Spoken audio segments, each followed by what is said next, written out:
നമ്മളെ മുമ്പിൽ കണ്ടിട്ട് നിൽക്കുമ്പോൾ നമ്മൾ അവരെ വിട്ടിട്ട് എന്താ നമുക്ക് ടി വി ആയിട്ട് ബന്ധമുണ്ട്, നമുക്ക് ടി വി ആയിട്ട് പുറത്ത് ബന്ധമുണ്ട്, നമുക്ക് ടി വി ആയിട്ട് വാസുണ്ണന് നല്ല ബന്ധമുണ്ട്, വാസുണ്ണൻ നമ്മൾ കമ്പനിയാണ്, വാസുണ്ണൻ ഞാനും തമ്മിൽ നല്ല ബന്ധമാണ്, നമ്മൾ ടി വി ആയിട്ട് നല്ല ബന്ധത്തിലാണ്, അടുത്തുള്ള എല്ലാ മെമ്പേഴ്സുമായിട്ട് നല്ല ബന്ധത്തിലാണ് എന്ന് വിചാരിച്ചു കൊണ്ട് നമുക്ക് നമ്മളെ മെമ്പേഴ്സിൽ ഒരാളെ ഇപ്പോൾ അവരെന്തെങ്കിലും ചെയ്യോ അല്ലെങ്കിൽ വാട്ടവർ എന്തെങ്കിലും ഒരു പ്രശ്നം സംഭവിക്കുകയോ ചെയ്യുമ്പോൾ നമ്മൾ അതിൽ ഇടപെടാൻ വേണ്ടി നമുക്ക് പറ്റൂലല്ലോ. അല്ലാണ്ട് നമ്മൾ എന്തെങ്കിലും സീൻ നടക്കുമ്പോൾ അറിയുന്ന ഒരു കാര്യം, നമ്മൾ എന്തെങ്കിലും ഇപ്പൊ ആരെങ്കിലും ആയിട്ട് എന്തെങ്കിലും വള്ളിയോ എന്തെങ്കിലും ഇതായി കഴിഞ്ഞാൽ നമുക്ക് അവരുമായിട്ട് ബന്ധമുള്ളതാ, നമുക്ക് അവരുമായിട്ട് പുറത്ത് പരിചയമുള്ളതാ, നമുക്ക് അവർ അറിയാവുന്നതാ പുറത്ത് എന്ന് വെച്ചിട്ടൊരു കൺസിഡറേഷന്റെ സംഭവം മനസ്സിലാകുന്നില്ല. അതിനെ ഉദ്ദേശിക്കുന്നത് നമുക്ക് മനസ്സിലാകുന്നില്ല.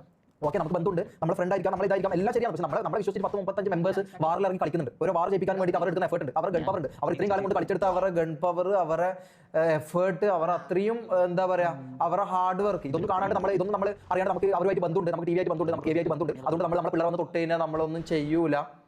മനസ്സിലായോ? നമ്മളൊന്നും ചെയ്യൂല. അങ്ങനെ സംഭവം ഇല്ലല്ലോ, നമ്മുടെ ടീം അങ്ങനെ സംഭവം ഇല്ല. അത് ആർക്കില്ല, ഇപ്പോൾ വാസോണ്ണൻ ആണെങ്കിലും ഉണ്ടാവില്ല, കാർലോ കാണുന്നുണ്ടാവില്ല, അങ്ങനെ സംഭവം ഇല്ല. അങ്ങനെ നമ്മൾ കുറച്ച് ആൾക്കാർ അങ്ങനെ ഇതാക്കുന്നത് അതിനോടൊക്കെ തീരെ യോജിപ്പില്ല. അങ്ങനെയാണെങ്കിൽ